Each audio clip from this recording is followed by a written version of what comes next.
Welcome back to the Grand Theft World podcast. This week we're having a supplemental episode. Last weekend on Rockfin we streamed for 24 hours evidence of 9/11, most of it contrary to the official narrative, though we do start out with how were the buildings constructed, what was the official story in that morning, and then it's probably 20 hours of evidence contrary to the official story. There for people, we stream it every year on 9/11. It's there for people as a library of, if you're interested in what the 9/11 Commission didn't tell you that is reflected by evidence and substantial artifacts, it's there for people to dig into. And the purpose of today's discussion is to take some of the legitimate skepticism, criticisms, areas of contextual history that need to be filled in, and to fill them in with logic, reason, substantial evidence that demands be weighed in comparison to the official story. So we're going to break into that. And first, let's go to a sample clip from the episode that we're going to be commenting on for the next hour. There are 3,500 architects and engineers. That's 30,000 years of technical credibility, staking their reputation, saying, I saw the evidence, I looked at it.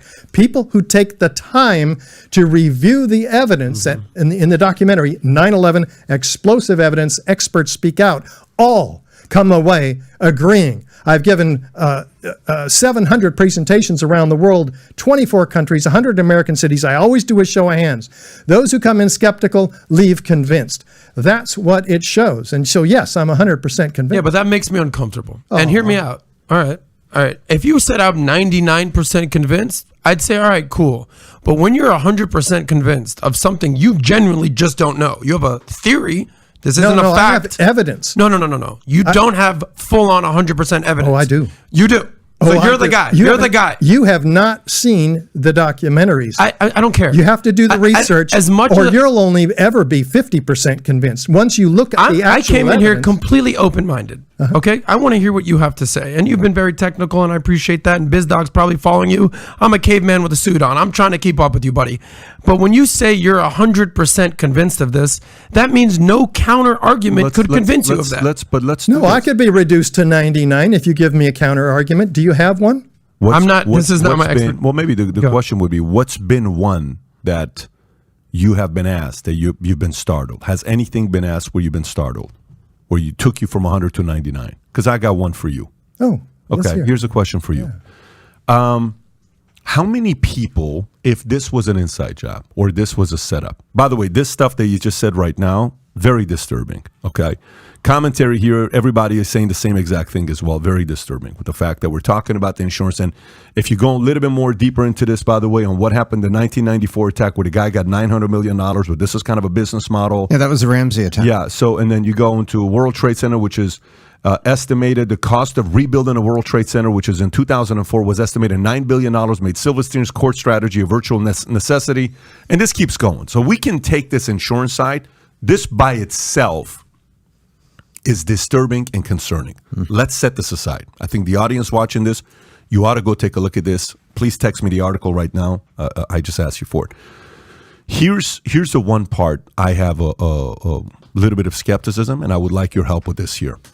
So how many people, I asked the question for you, if I came up to you, I give you $10 million, tell me how you would go about doing this. And you were about to get into it, and then you're going to tell me all this other stuff, right? Let's stick to that question, okay? If I wanted to do this, inside job, the 85 elevator workers, 9 months prior to that, they took it away from Otis and went to Ace. Fine. It went from public to private. Fine. Silverstein buys it in June. Fine. He buys terrorist insurance in June. Great. This is very, very concerning, all these things adding up. How many people who are doing the job to set up the explosive in the corner would be sitting there saying, the hell am I doing? Okay, what am I really doing? Why am I doing this? Okay, and how much would I do that for, knowing I'm setting up the place to come down? How many total people, if they really wanted to do this, this is my number one question. How many total people who really wanted to, who are totally open to doing this, how many would need to know when they're sitting, because the people that actually were involved, these elevator workers, they're sitting there watching this saying, holy shit, I'm a part of that. I contributed to that. Mm-hmm. How many total people would that need to be to accomplish this mission impossible mission that we have here? How many? Fair question. This is not my area of expertise. I'm an architect. Give me a high low. It would take dozens of Can people. we say 100? I don't know. Probably not. But they had 9 months to work on it undercover. They were moving tenants in and around the World Trade Center towers. Okay. Black operations like this are highly compartmentalized. The vice president didn't even know about the Manhattan Project. People didn't know that the Joint Chiefs of Staff were planning a false flag operation against Cuba, where they were going to blow up a plane full of college students. They brought that to Kennedy. He said no. This was only declassified much, much later. There are things we don't know about our government. Operation Northwood, we can get into that. You're talking about their conscience, these people who set explosives. No, it's not what I'm asking. I don't even want to go into conscience yet. I'm asking you a very technical question. If this is your world you're in, you're an architect, 30 plus years, you started an organization that's now got 3,000 plus architects and engineers, you're the founder and CEO that later on you were fired because of Spike Lee, who, the PR came in and said, we can't have a guy like this. They removed you from the documentary, they cut you out, et cetera, et cetera. Fine. So this is your world, okay? My world is a different world. You can ask me about my world. I'll give you my expertise counsel to you, right? But I'm here having you because you're the expert. I'm not the expert on this topic, right? Richard Gage was on the Patrick Bet David PBD podcast this week. He got to unveil his presentation that he's been given for 16 years to the public. There was a lot of pushback, a lot of skepticism, a lot of scrutiny, a lot of bridges to be built. We're going to have some supplemental education today on artifacts and evidence. I brought stuff like this, which we might consider. And the goal is to further the conversation, because if we don't integrate these pieces of evidence that are important, exist, and have been known for 20 years, audiences are going to continue to wonder the same skepticism, criticisms that the hosts wonder aloud. So we're going to take an opportunity. We're going to go over this document right here. We've got some notes on the pushback. There were discussion points such as how many people, if it was an inside job, how many people, how long would it take? How convinced are you that this was an inside job? I'd like to discuss Richard's answer to that because that was interesting. How many people would it need to accomplish a mission like this? There's a lot of question about the who and how they could have done it. Why haven't we seen whistleblowers come forward was one of the questions I thought should be addressed. Let's see. America's mayor. There was a little incredulity about America's mayor, Rudy Giuliani, being involved. So we'll take a look at that. And then have there been other examples? And we'll go into maybe some of the warnings before 9/11 of Al-Qaeda and specifically bin Laden using airlines to attack buildings in America. Names of culprits again. So it's like the who and the how. Cheney, there was some incredulity there. And I would point out this Joint Chiefs of Staff instruction that changed aircraft piracy, hijacking, and destruction of derelict airborne objects right before 9/11 that put the normal process, the standard protocol was changed, and Cheney ended up being beneficiary of this. So that's interesting. We can discuss that as well. There was a little incredulity about Rumsfeld, and that was a great clip. The clip with the $2.3 trillion is also mixed. If you play the whole clip, it has human trafficking and DynCorp in that clip. We might have time to get to that. Where's the real crew? Again, more questions about the who and the how. And that clip that was with Rumsfeld, that was, of course, Cynthia McKinney, former congresswoman from Georgia. And who do you think is the best president of all time? I thought that was an interesting question at the end. If we have time to discuss that, we can. But Richard, welcome to Grand Theft World. Welcome back to Grand Theft World. How did you get lined up to be on the Patrick Bet David podcast, and what were your expectations when you went into it? Yeah, he just gave me a call, and I said sure, because I knew about Valuetainment, and I didn't know they had 3.5 million subscribers. So I was delighted to be flown with my wife to Gail to Fort Lauderdale, and we did that interview, and we also made a live presentation in Miami to a crowd of local 9/11 truth activists brought together by Diana Castillo and Bruce. So that was great too. We had about a couple of dozen people come out. Well, I've been a fan of Patrick's work for almost probably 10 years at this point. I followed him first because of his book reviews. and the people he was interviewing around books he had read and these sort of things. And then I started learning entrepreneurism from him as like an online mentor. I'm already well experienced in the entrepreneur world for 20 years. I found I could learn a lot from this guy who had a really interesting immigration story and no excuses attitude, and all these things that makes him a great and interesting person in and of himself, and also a great interviewer. I've enjoyed many of his interviews over the years. He interviewed somebody we interviewed years ago. Hector Boreas was one of the most highly decorated undercover agent for DEA. I told everybody to mount up, get their weapons ready, and we were in the lead car. We started driving down the road, and as we got closer, all of a sudden, I didn't hear anything. I just saw glass explode in front of me. I knew from instinct that somebody had blown out a windshield. I dove out of the car. To this day, I don't even know how I got behind a cement water trough. His whistleblowing testimony is mind-blowing. His quote was, when I first started working for the government, I believed they were as clean as the driven snow. And then we said, and now? And he's like, and now I know that they're the ones who were in charge of the murder of Kiki Camarena. He was in charge of investigating it. And he got set up as a patsy through that. So even his whistleblower story back then was amazing, but it wasn't getting out. And then PBD had him on the podcast one day. All of a sudden, millions of people were learning about it. Hector now has The Last Narc, which is his documentary on Amazon. And yeah, fascinating. And I'm a fan of the show. I was excited they were covering this topic. So I was thrilled when you sat down and they start asking you questions.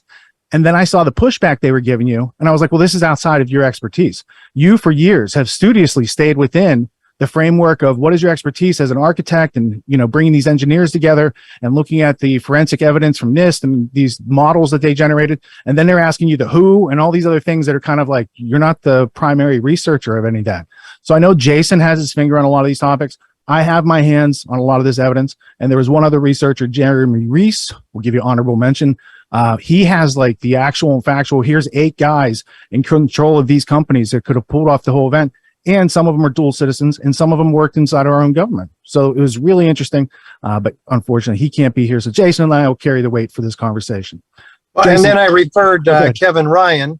Yes. I referred him to Kevin Ryan, who wrote another 19 suspects, and Christopher Berlin as well. So I tried to slough off, if you will, some of the responsibility for these questions that I always have been uncomfortable with. They use it to discredit us, to suggest that we have an agenda. So, you know, since I became independent at Richard Gage 9/11 a year ago, I've been answering or trying to answer more and more of these questions, and who knows, maybe it's getting me into a little more trouble than I would like to admit. But maybe you and Jason are here to help bail me out a little bit. Let's see. Well, let's think of it as like future study, future artifacts for you to review, pieces of evidence that embolden the audience, no matter who checks it out, right? Let me bring on Jason Bermas. He's, of course, co-creator of Loose Change Part 3. And then he made on his own Fabled Enemies, Invisible Empire, Shade the Motion Picture. He's an exuberant and sometimes exasperated researcher of these topics. He's on every day. He's like a force to be reckoned with. I've known him since 2006. The first day I met him, he's telling me stories, and I had to. Imad Salem there's tapes. And World Trade Center 1993 is done by the FBI. I was incredulous. I go home, I listen to the FBI informant talk to this FBI handler, John Antisev, talking about how you guys told us to put the bombs in the buildings. And from there, I was like, I got to listen to what Jason has to say, because when you look it up, it turns out to be true, no matter how incredulous you are. Jason, welcome back to Grand Theft World. Well, thank you. And I think that really reigns as another example prior to 9/11, where the FBI was directly involved in a terrorist attack. And for those that are unfamiliar with that story, most think, you had Islamic terrorism, the blind sheikh, they hate us for our freedoms, almost the same narrative you get in 9/11. But then you find out that John Antisev and his partner recruited an Egyptian army officer who was working in a hotel in New York City to infiltrate that group. That group did not have the know-how nor the means to create the explosives to bring down the World Trade Center. And instead, Ahmad Salam actually made the bomb under FBI and ATF supervision, okay, that went off in the World Trade Center. And he had suggested, hey, why are we building a real bomb? We don't need actual explosive materials. Once they said, we can't do that, he started taping his conversations with Antisev. And it took years for those conversations to come to light publicly. But in them, it clearly states, once again, the FBI informant that they hired created the bomb that went off in the World Trade Center. And to this day, most people don't realize that. Well, and I have a book here. Let me zoom out so you can see it. This is post 9/11 research, so it doesn't include Imad Salem. But journalist from Tampa, Florida, Trevor Aronson, award-winning journalist, wrote this book a couple years ago, The Terror Factory, Inside the FBI's Manufactured War on Terror. And what it shows is case studies after 9/11 of FBI informants being the root cause of all these attacks. And they're not homegrown terrorism. It's not Islamic extremism. It's, in fact, an agency in the government created by Treasury Department trying to increase its budget. That's his argument. I'm not making that claim. I'm just telling you that book exists. And it's interesting in these contexts of 9/11 type of studies. Well, I would agree, and especially when you look at, say, the funding of the quote-unquote hijackers, Muhammad Atta in particular. Another inconvenient fact, an inconvenient truth, is that the 9/11 Commission, through the report, said, hey, you know, how are we supposed to stop these attacks? They cost less than $500,000, around $500,000.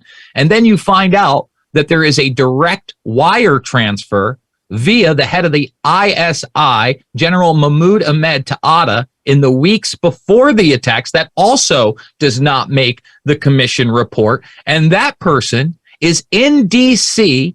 in the week before the attack, meeting with all sorts of people, like the head of the CIA at the time, Condoleezza Rice, the national security advisor, who, by the way, denied that meeting. And on the morning of 9/11, meeting with the two people that would be the heads of the initial congressional investigation into 9/11, Bob Graham, who we have on record in Fabled Enemies, talking about that meeting and how General Mahmoud Ahmed did not hide the fact he was working with the Taliban, and then Porter Goss, who would end up the head of the CIA. And that's why on the 21st anniversary, I highlighted the fact that our current president bragged on television that he met with General Mahmoud Ahmed in the days after the attack. He was confronted by Luke Radowski of We Are Change, who continues to do great work to this day, back on the road to the presidency in 2008 when he was running then, about that meeting. Not only did he not deny it, he tried to say, well, you know, there's a thing called diplomatic passports, and we did not arrest Khrushchev when he came.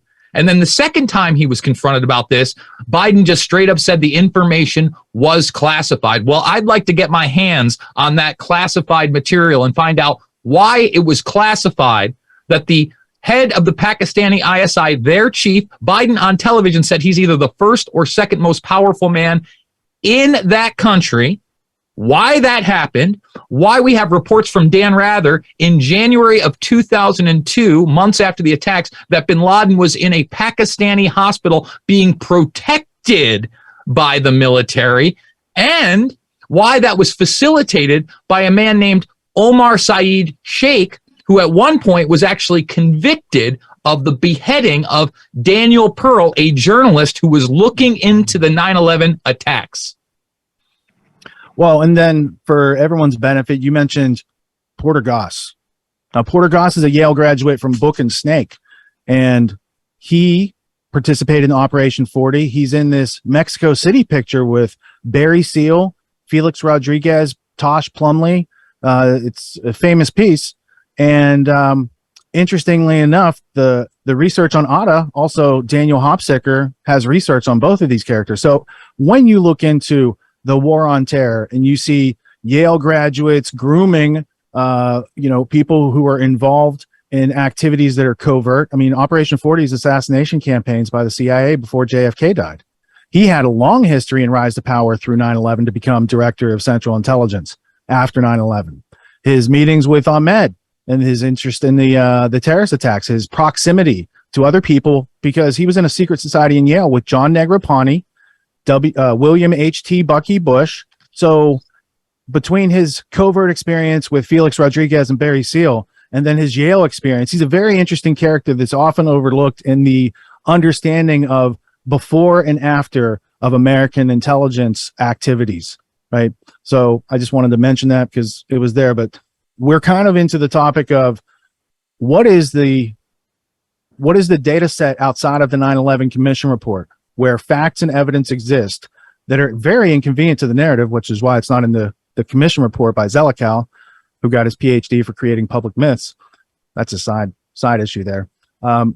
What is like the deep state aspect, Jason?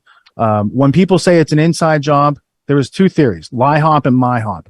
Let it happen on purpose, made it happen on purpose. Both of those kind of presuppose inside job. If someone were to say what's the relevance and credibility, you would have to look at deep state actors, the legacy of the Dulles compartmentalization and stovepiping systems, covert activities that are off the books, black projects, funding of narco-terrorism, things like that happened in Iran-Contra and BCCI right before 9/11. Do you see what I'm pointing to? Well, absolutely. And, you said BCCI, and it wouldn't come out till years later after that scandal that they were laundering money via bin Laden himself. That's mainstream news. That's CNN.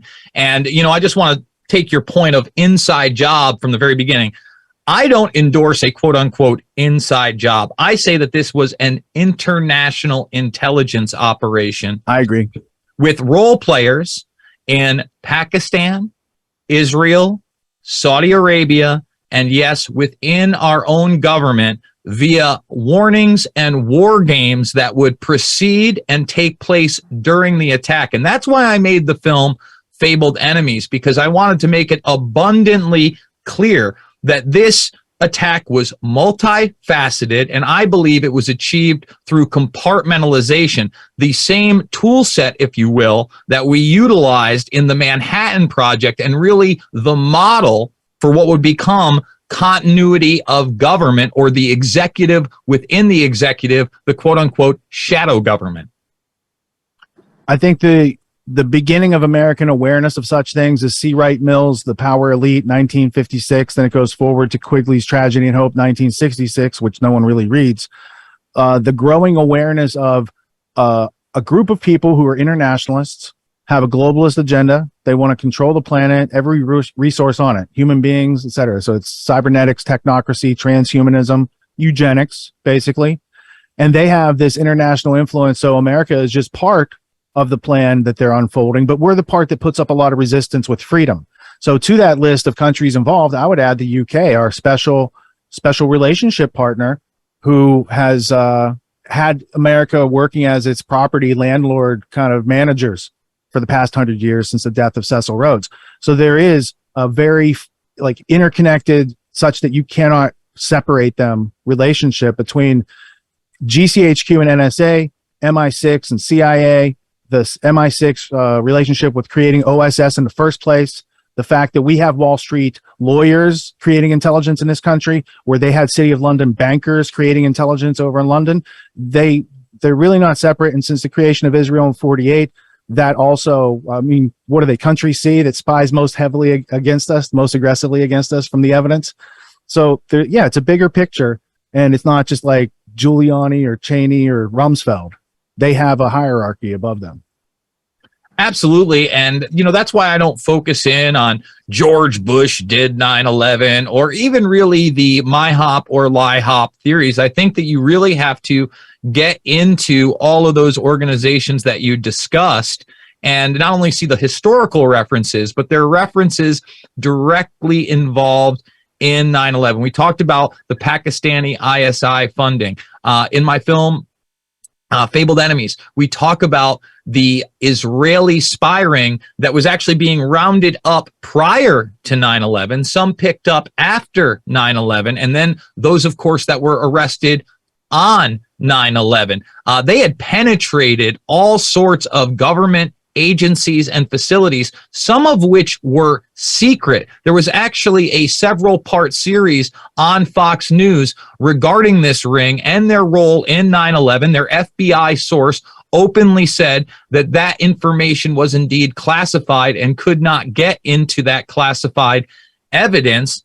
And as we discuss some of the role players inside the United States, I would remind people that Robert Mueller had just become the head of the FBI, but Larry Klayman, who was representing several of the FBI whistleblowers who said, hey, we were following the money on this network prior, and we tried to warn people, the Yasin Qadi network and vulgar betrayal. Well, they contacted a man named Michael Chertoff, who was he was the deputy director of the FBI at the time, and he said, we're not interested in conspiracy theories. Chertoff, again, a dual Israeli citizen, would then go on to be the first head of Homeland Security, an agency born out of 9/11 and the war of, not on, terror. It's good to differentiate. So the war of terror versus the war on terror. The war on terror, Puppet Bush was like, hey, we got to fight this war on terror. But there was a war of terror conducted against America and a bunch of foreign countries that got in America's way, like Afghanistan and Iraq. No, absolutely. That's how I feel about it. I mean, now looking back at some of the propaganda they put out there, it is clear that the American people were indeed the target. Homeland Security has largely looked inward now and not at ISIS or Al-Qaeda or any Islamic extremist group. Instead, they are concentrated on what? White supremacy, domestic terror, and ultra MAGA individuals. We're living in a very scary time. So let's get into the Bush-Bin Laden relationship a little bit. I'll go off the top of my head. Bush, to do Harkin Energy, was in business with Salim bin Laden, who died in 1983 in a plane crash, and the money handler between bin Laden and Bush was James R. Bath, and that's who Bush was AWOL with. When you look back at that Dan Rather document, Bath is the one that they black out at the bottom. I have the original of that someplace around here. So there's a history of flying around, drug running with Saudi proxy finance guys and the investment of Saudis in Bush's business in the first place. Now, on the morning of 9/11, the bin Laden family, who are investors in the Carlyle Group, are having a meeting in D.C. where one of the bin Laden brothers is there, along with H.W. Bush, who slept that night in the White House, all on the morning of 9/11. Now, Frank Carlucci's there. He's involved in BCCI and Iran-Contra, right? And so that seems like a blip on the radar. We don't know what to make of that. But if I introduce some other evidence, let me do this real quick. I showed this Joint Chiefs of Staff, 1st of June, 2001, aircraft piracy, hijacking, and destruction of derelict airborne objects. They changed the interdiction policy, and this is why the guy's telling, according to Mineta, the guy comes in and says the plane's 20 miles out, the plane's 10 miles out, do the orders still stand? Cheney says, yes, of course the orders still stand. Have you ever said it? Have you heard anything to the contrary? They changed the policy. That's why the Pentagon gets hit on 9/11. Now, also, top greatest hits of the Joint Chiefs of Staff is a document like this, Operation Northwoods, where they had the idea of hijacking airliners and false flag terrorism, all this sort of stuff, right? So there's a 40-year arc of Joint Chiefs of Staff concern over airline dereliction policy. Now, what could have triggered this? That's a good question. You're going to have to think about that. I want to introduce another piece of evidence. I'm not giving answers. I'm pointing out the flaws. 1998, Council on Foreign Relations, Foreign Affairs, cover articles, Combating Catastrophic Terrorism. Ashton Carter, future Secretary of Defense. John Deutsch, accused narco-terrorist from the CIA, by Mike Rupert. Zelikow, a PhD public myth maker who worked in the Bush administration co-authoring a book with Condoleezza Rice on Western Germany reunified, then becomes the head of the 9/11 Commission report after the Jersey Girls won't allow Henry Kissinger to do it because Kissinger and Kissinger Associates is all over this. L. Paul Bremer worked at Kissinger Associates. So when we're talking about these things, like there's a certain set of grammar, the who, what, where, when, why, and how, and then who are all the different people over time? What were they doing, right? What was Zelikow doing before 9/11 Commission reports? So there's two key articles in here. One is by Bernard Lewis, Osama bin Laden's License to Kill, his Declaration of Jihad. And look how they spell it, because that's the British spelling. So you're getting some Israeli-British propaganda in this article talking about Osama bin Laden's going to go after the Jews and the Crusaders, right? 1998, that might not be a big deal. Bin Laden had been active since like 1988 in his Al-Qaeda organization, which means the database, by the way, but we'll talk about that some other time. This article is highly interesting. Catastrophic terrorism, tackling the new danger by the three suspects, weapons of mass destruction, World Trade Center, like a new Pearl Harbor, right? There's all sorts of great quotes in here. And you might have heard, like the PNAC document from 2000, well, they drew all their inspiration from this catastrophic terrorism treatise in this one, right? So there's a chain of people who have an agenda that involves bin Laden well before 9/11, and then all these people rise to power right after 9/11. No one gets fired. These sort of things are credible pieces of evidence that people should dig in and say, yeah, what is Zelikow role? Why was he brought in? Is he the best investigator, or did he come to the 9/11 Commission with an outline already created?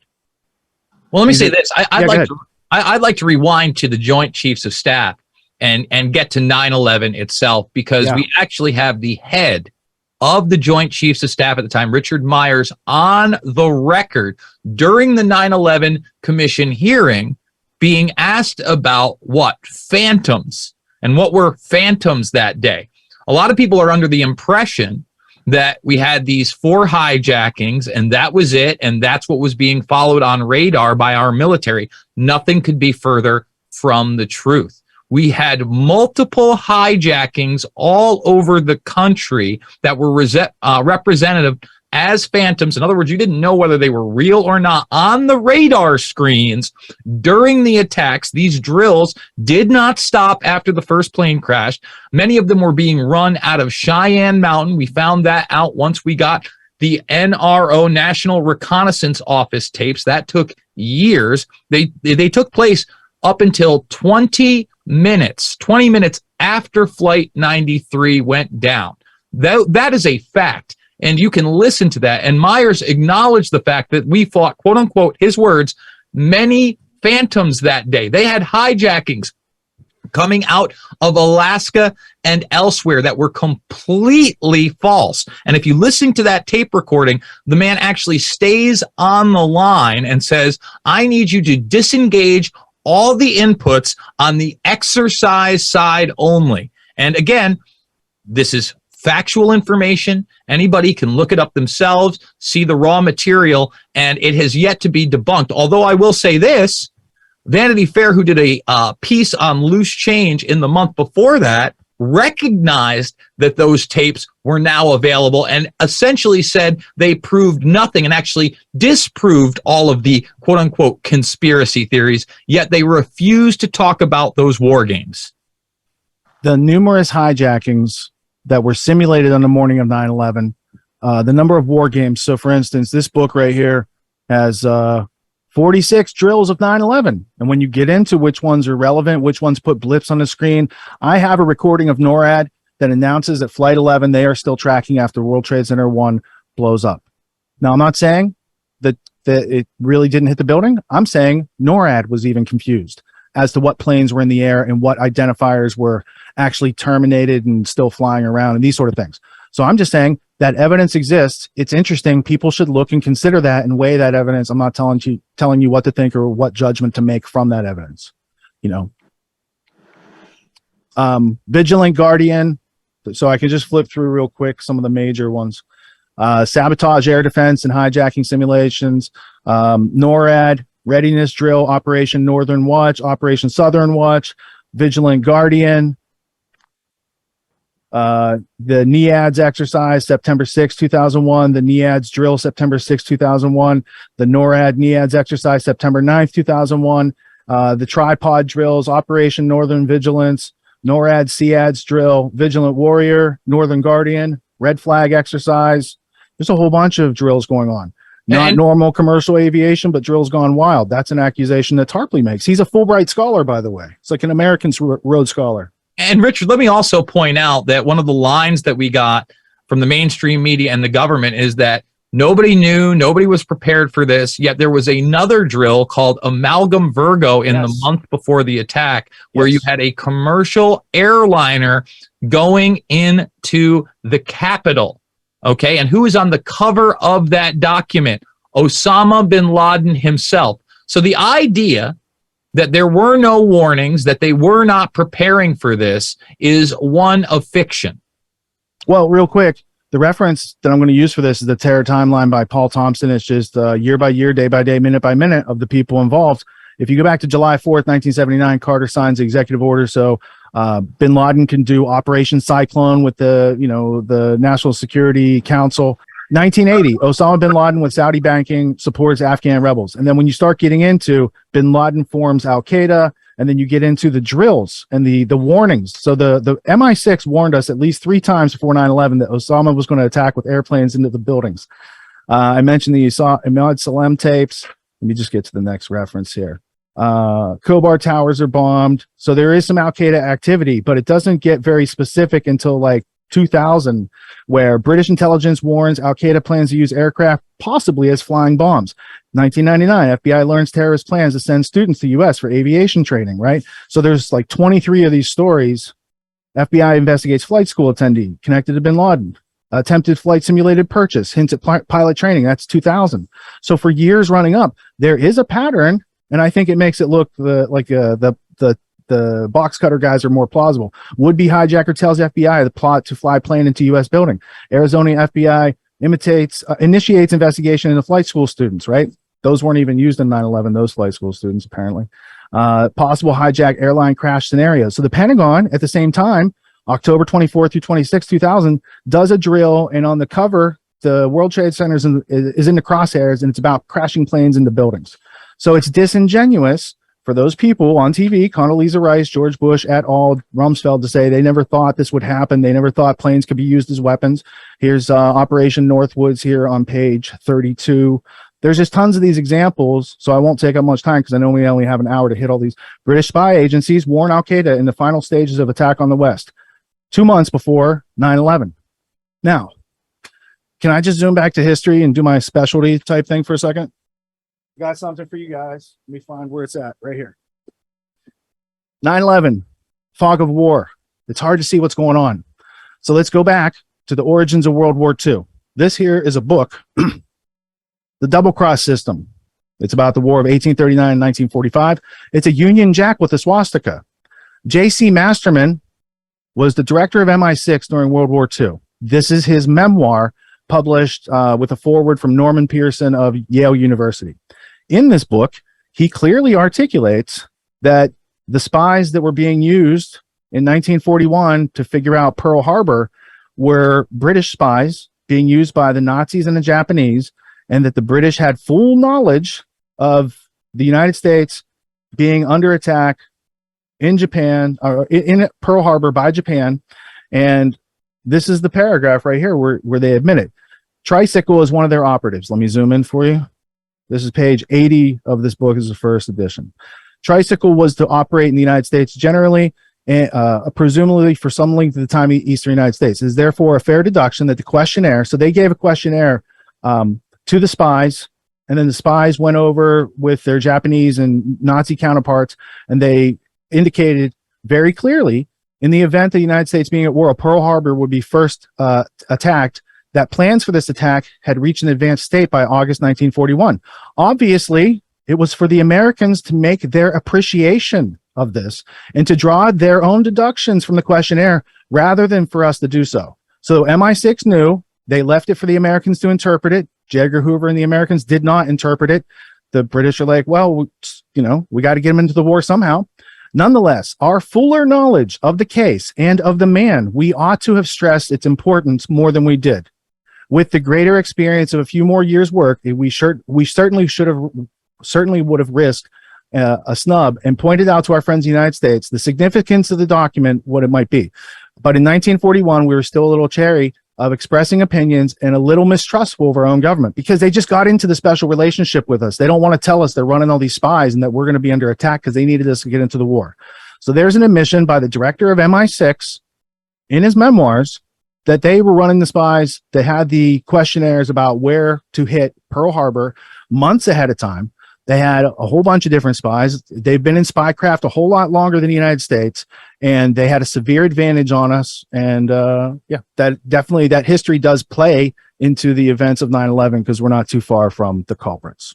Well, since we're talking about the intelligence craft, I would also like to point out that you had people like Walid al-Shieri having Deborah Albrighton, this person's neighbor, call not regular law enforcement or the police, but the Central Intelligence Agency on him prior to 9/11. I would also point out that you have impossibilities in the official narrative regarding Khalid al-Mihdhar and 3 other hijackers in the fact that in August, just prior to the attacks, according to James Woods, in his hidden testimony, by the way, we only found this testimony naming the specific hijackers via the Dark Overlord data dumps from a few years ago, in which not only did he think that al-Mihdhar and 3 others were going to hijack what he believes was Flight 11. That's the plane he thought he was on. But the pilot and the stewardess of that plane all filing reports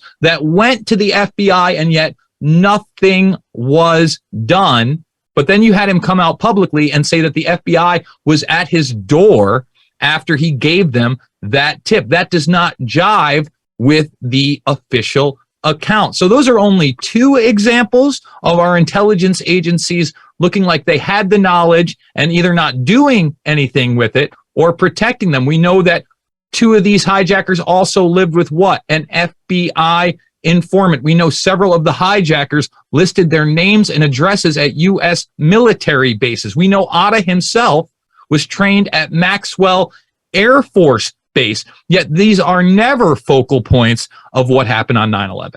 Muhammad Atta and the Venice Flying Circus is the reference for a lot of what Jason just articulated. And then did you mention Able Danger?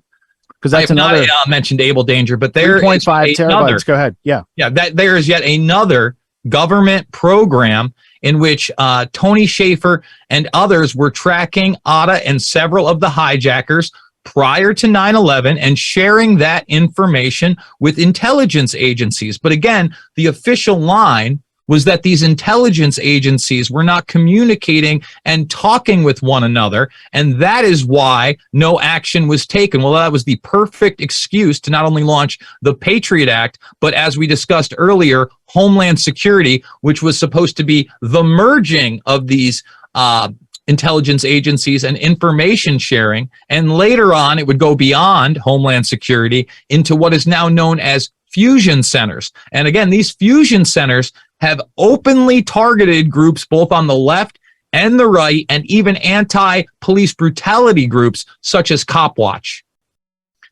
Next item that I would offer is, if you're looking at, so there is looking at the official story. Who were the hijackers? What were they up to? Who trained them? Where did they get this experience?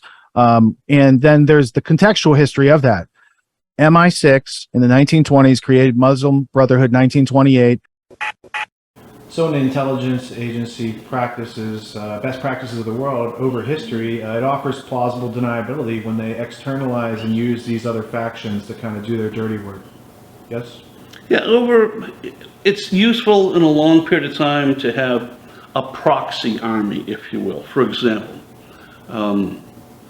there was an Arab Nazi movement, and it was called the Muslim Brotherhood, run by a guy named Hassan al-Banna, and he was founded it in 1928.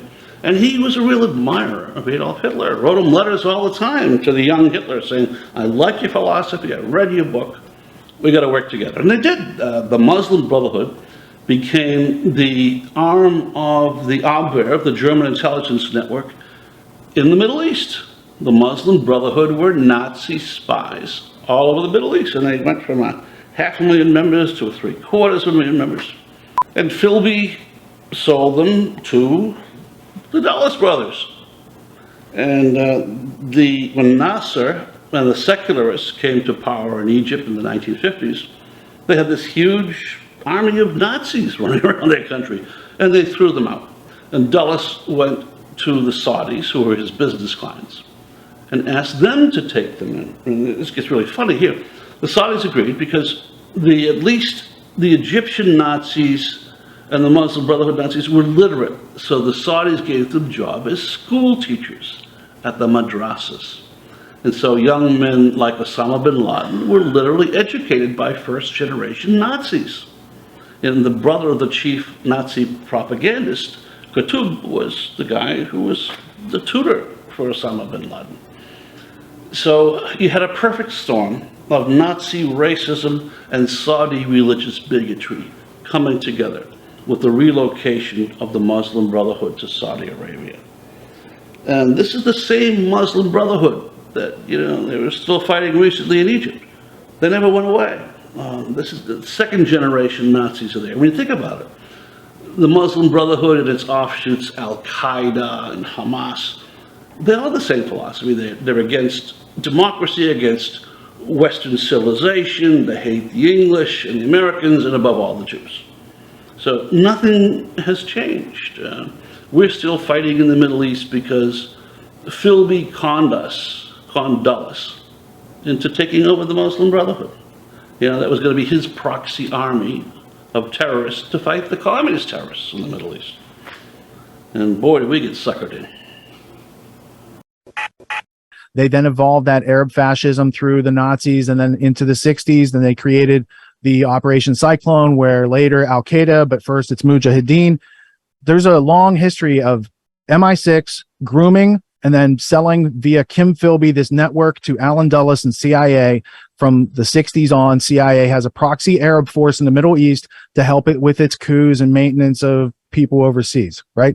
So without that history, you might think it was just those hijackers. But when you see, these all go back to British and Saudi financiers, trainers, militaries, and there is that Anglo-American overlap. But I wanted to bring up real quick, because I know our time is precious, but to get the facts on the record, Jason, you know about this. Angel is next. The threat on the morning of 9/11, a credible threat on Air Force One that's documented in the New York Times and backed up by Condoleezza Rice, and et cetera, et cetera. Do you know this by heart, or do you want me to read? No, I absolutely know it by heart. All but right. before we get there, I do want to make the point that you just talked about, Thank you. the Mujahideen and the relation to U.S. intelligence. It is open knowledge, once again, that the Pakistani military, the ISI, the Mujahideen, bin Laden, and U.S. intelligence worked together against the Soviets. That, again, that's just whispered history.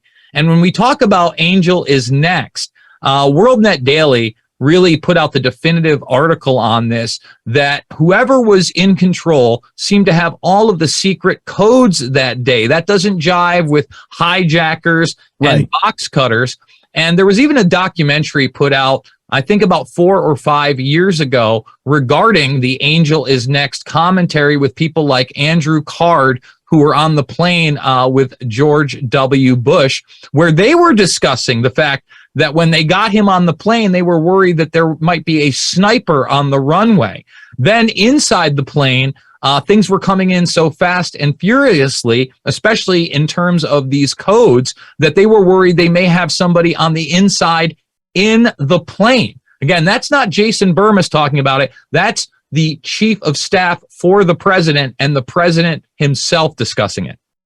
Yeah, one of the problems I've always had with this situation is World Trade Center 2 explodes where Fiduciary Trust is. The CEO of that company, Ann Tatlock, is in Omaha, Nebraska, Offutt Air Force Base for Warren Buffett's last annual golf tournament. She's with Warren Buffett. The World Trade Centers explode. She's not there. Bush later flies there that day. Offutt is the home of all the E-4B Doomsday planes. Scowcroft is in an E-4B before the North Tower explodes. They had continuity of government, and they had their people who were Iran-Contra, BCCI veterans in places all over. So is it a coup from outside the country? Could it have been H.W. Bush and the ex-presidents that he runs with? Well, let me just say this. I hate to speculate, but one of the things that we do know for sure is that these E-4B planes, they are doomsday planes. They are mobile command centers for the continuity of government program. Were on the scene of at least 2 of the attacks. We see in film, one of the E-4Bs is in place in New York City prior to the second plane hitting the building, several videos of that. And then we actually had a mainstream media report that the E-4B above the Pentagon in D.C. was also on the scene of that attack. Yet, official government would like us to believe there were no E-4Bs in the skies on the morning of 9/11. Obviously, they were part of some of these drills that were taking place and have still not been confirmed by quote-unquote official sources. Page 335 of Tarpley's Synthetic Terror has the start of the 40-some war games. And here's the one specifically that ran on 9/11. So if you don't think that's confusing and delays the United States response, I mean, my question was, how did the guys with the box cutters arrange all of this? Confusion. Fog of war, right? There's a Malcolm Virgo with Osama bin Laden on the front. This is before 9/11, folks. So anyway, reading books is good for your brain, apparently. That's just one of many.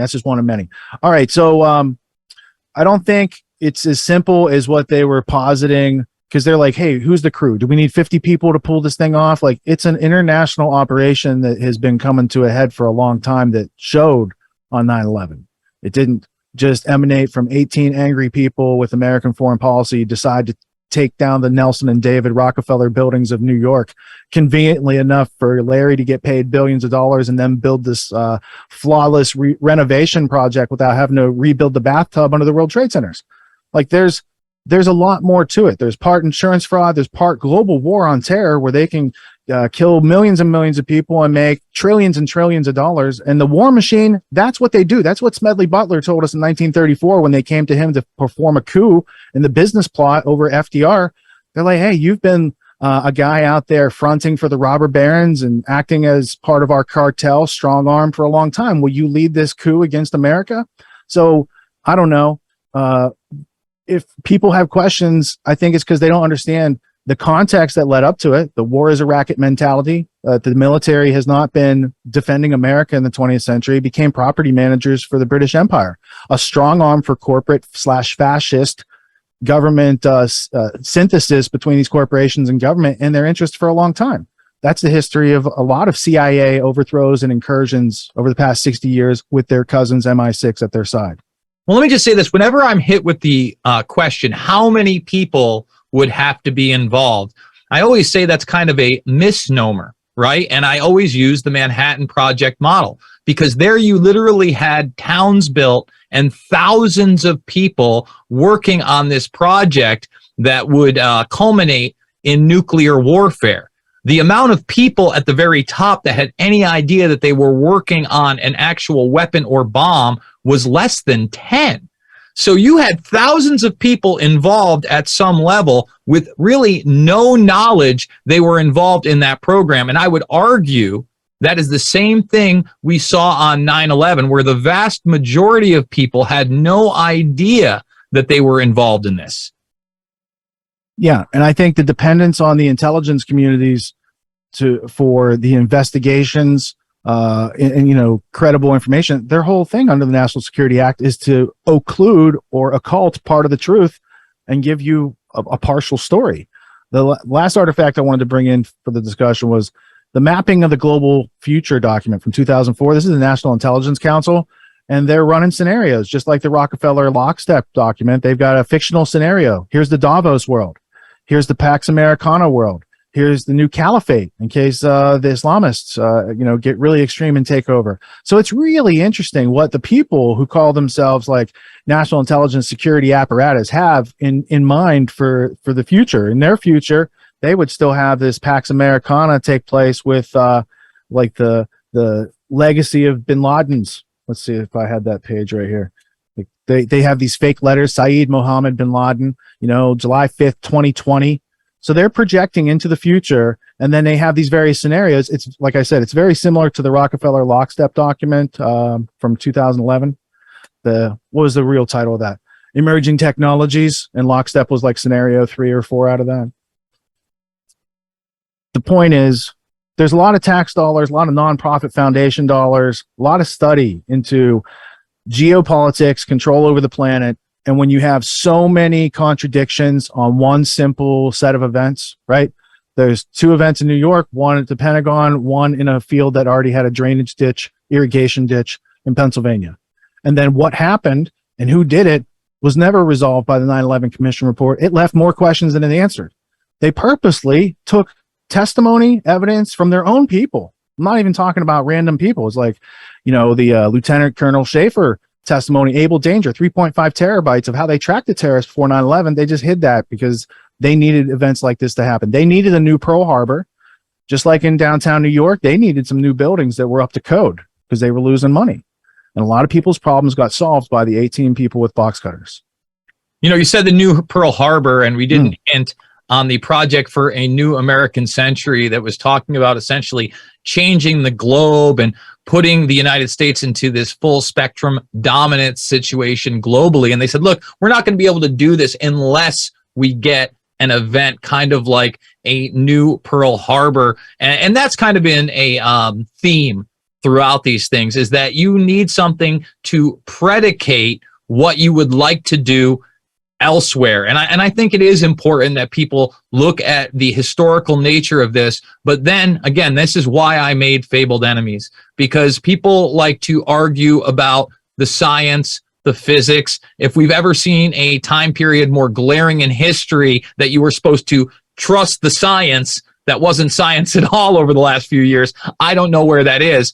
But to me, it was very much predicated with 9/11 truth. And that's why I did Fabled Enemies, because I didn't want to talk about all the physical anomalies. I wanted to talk about those backstories. And I would encourage everybody out there that has not seen my films on 9/11, Loose Change Final Cut, and Fabled Enemies, to do so and share them with others. Richard, I have to run. I literally have somebody knocking on my door upstairs. I appreciate the opportunity, both Richards. Mr. Gage, I can't wait to see you again. Hopefully we'll see each other on the Reawaken America tour, give each other a hug. And I want to thank you for all your continued work as well, my friend. Thank you, Thanks Jason. so much, Jay. Get to it, man. All right. Thank you, guys. All right, Richard, I'm going to close out with you. I've got a couple of things that I want people to have resources on the record that they can go to. So aside from, the declassified documents that everybody can download and read, we have access to the internet. There's documents like this. This is an interesting one on the USS Liberty, but we don't have time to go into that. You need some books to read. If you want to know, like, who's running the world? Well, J. Edgar Hoover said it was the communists. But a book like this will say the people running it are financial interests who work with the communists and capitalists, and they put it together from a higher level. You want even more on that? You get to a book like this. And I wrote the foreword for New World Order by Sean Stone. This is his Princeton history thesis. And I wrote a 30-page intro that'll give you the whole meta view that you need to understand the granularities of something like 9/11. If you want a 9/11 book, The Hidden History of 9/11, edited by Professor Paul Zaremka from SUNY New York College, or you could read something like Black 9/11 by Mark Gaffney, Money, Motive, Technology. This will cover AIG, Kroll Associates, corporate connections. It also has some insider trading information. Also tells part of my story as a whistleblower in these events. Suspect stocks, the put options on companies that were adversely affected ahead of time. How did the guys with the box cutters do that? You might get answers in there. And if you're really incredulous about the guys with the box cutters, you get yourself a book like this.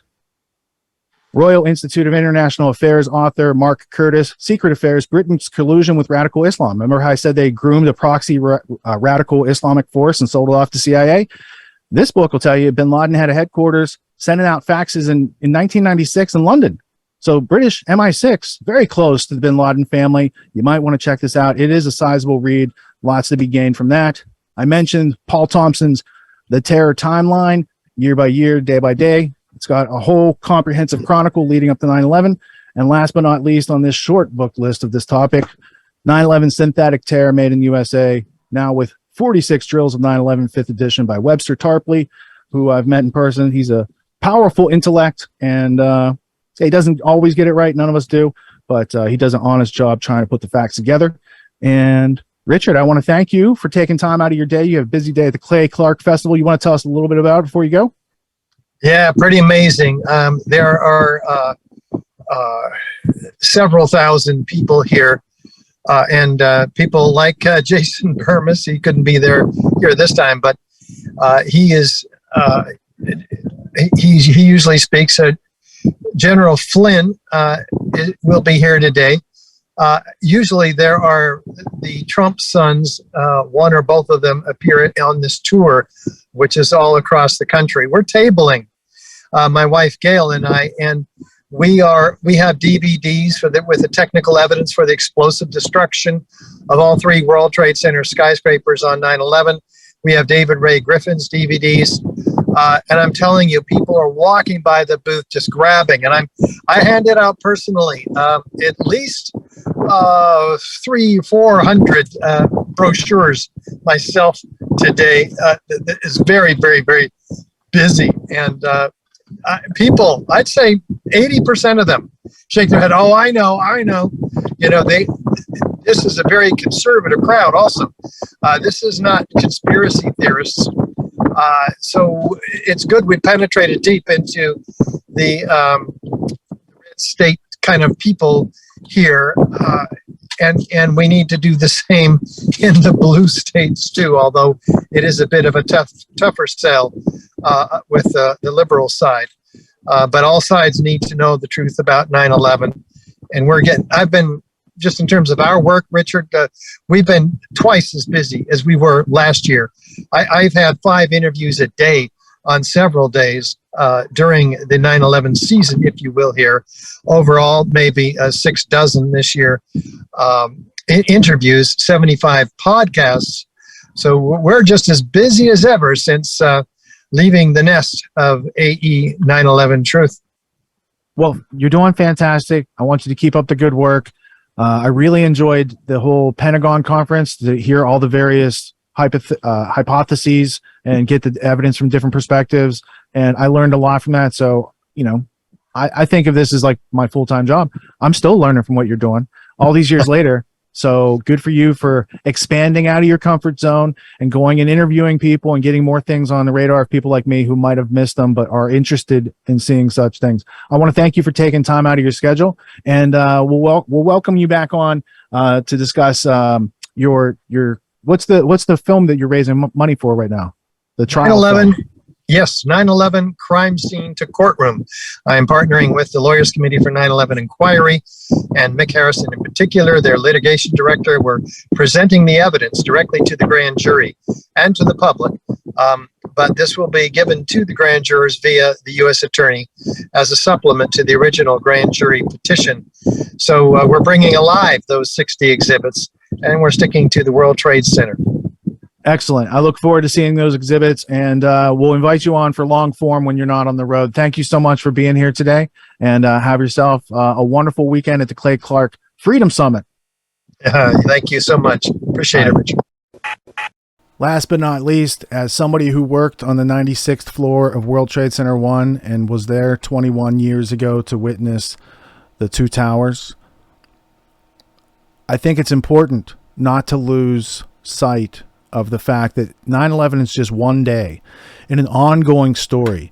And that story is about the erosion of freedom and civil liberties, the totalitarian, despotic, authoritarian control structure that was put in with Homeland Security, the Patriot Act, and a whole bunch of other phony wars that went on so far in the 21st century. To take that all into consideration and not lose 9/11 in the details of all the things that happened leading up to that day. There's a bigger story being etched out of history right now. It has to do with the slavery of freedom of individuals, and it's challenged by those who want freedom for individuals. So my understanding as a forensic historian looking at thousands of years of human history, the only war that has ever gone on in history is the war to suppress consciousness, and it is waged against those who seek to express consciousness, as we did here today. Thank you for your time. Thank you for tuning in and not dropping out. We'll see you Sunday night live in Grand Theft World. Peace. What makes the Grand Theft World podcast unique, invigorating, exciting, and informative? Most other podcasts out there are either doing straight up interviews or they're just covering the daily news. They're covering current events from the day they happened. And that is effective. It's useful. It's a great starting point. And then sometimes these current events change during the week past the first story. So we like to give it a little time. You have to wait till some of the dust settles on these stories in order to give them accurate coverage. And the other thing that's really missing in the media landscape is covering the articles that are coming out every day. That's great. That's necessary. But who's bringing in contextual history so that you can understand what has been going on for decades and decades to lead up to the machinations and actions that we see unfolding today? So what we do here on the podcast is we cover current events. Many of these things are censored, but we wait about a week. As a forensic historian, I focused mainly through my career on the history of globalism and collectivism and things that they call maybe the New World Order.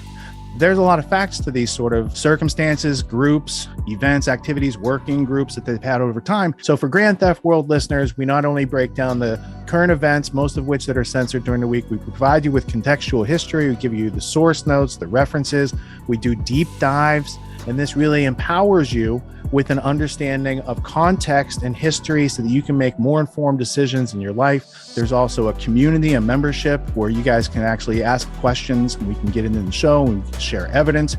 And there's a town hall weekly for Grand Theft World for those who listen to it and are interested in covering the stories that we don't get to during a 6-hour show. Listening to it an hour a day, you could easily consume the week's news, but you're going to have substance and meaning and context and understanding. And with that, you can make higher quality decisions in your life. So if you're interested in more quality in your life, go to grandtheftworld.com, click podcast at the top, and we'll see you there. Thank you. These allegations are false. This isn't Grand Theft Auto, folks. This isn't a video game.